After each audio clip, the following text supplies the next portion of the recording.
It's a beautiful story. Thank you very much. And we will be missing Dr. Constantini, of course, very much. Can you tell us how the high doses Thiamine vitamins B1 protocol originated itself? Well, in 2011, Dr. Constantini was treating a patient with spinocerebellar ataxia, which is a genetic disorder. And he found that if he gave him high doses of B1, the man's fatigue and his motor symptoms improved. And from this, Dr. Constantini hypothesized that in some inherited and degenerative diseases of the nervous system, symptom development could be linked to a thiamine deficiency in a particular area or areas. And so he then started using B1 therapy, high-dose thiamine, that is, to treat various other similar diseases. And he actually published case studies on Friedreich's ataxia, inflammatory bowel disease, Hashimoto's thyroiditis, myotonic dystrophy, essential tremor, fatigue in MS, fatigue following stroke, dystonia, chronic cluster headaches, fibromyalgia, and of course, Parkinson's disease. Thank you very much. Can you tell us briefly about what the protocol is and how does it work? Well, the protocol involves quite simply taking enough B1 to trigger symptom improvement.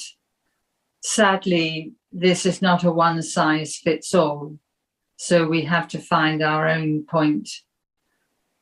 I want to emphasize that this is not a question of taking a small amount of B1 and getting a small amount of improvement, and taking a larger amount of B1 and getting a larger improvement.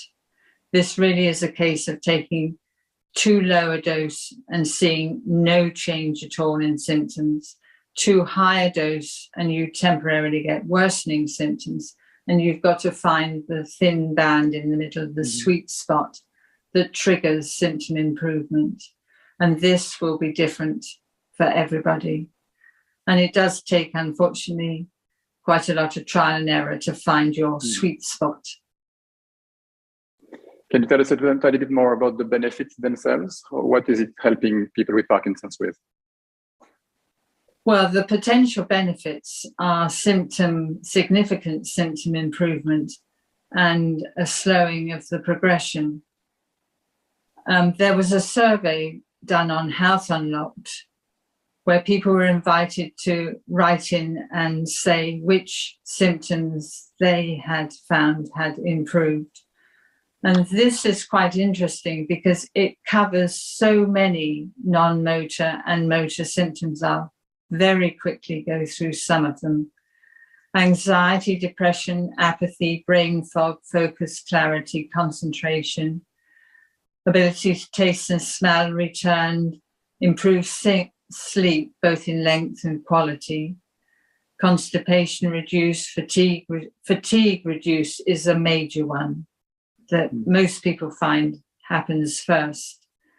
Pain in all areas was reduced.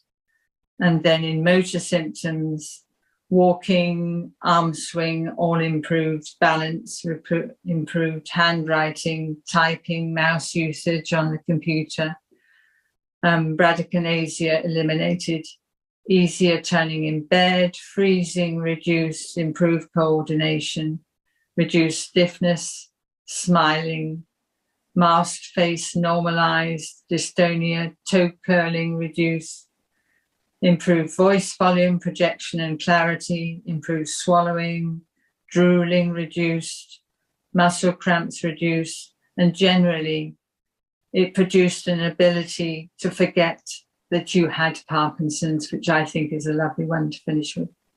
Absolutely. That is really critical. Those are those moments of bliss when we don't think about it. We wish we had more of them. Can you tell us a bit more about the scientific background behind the B1 therapy and how does basically the scientific community explain it? It's thought that high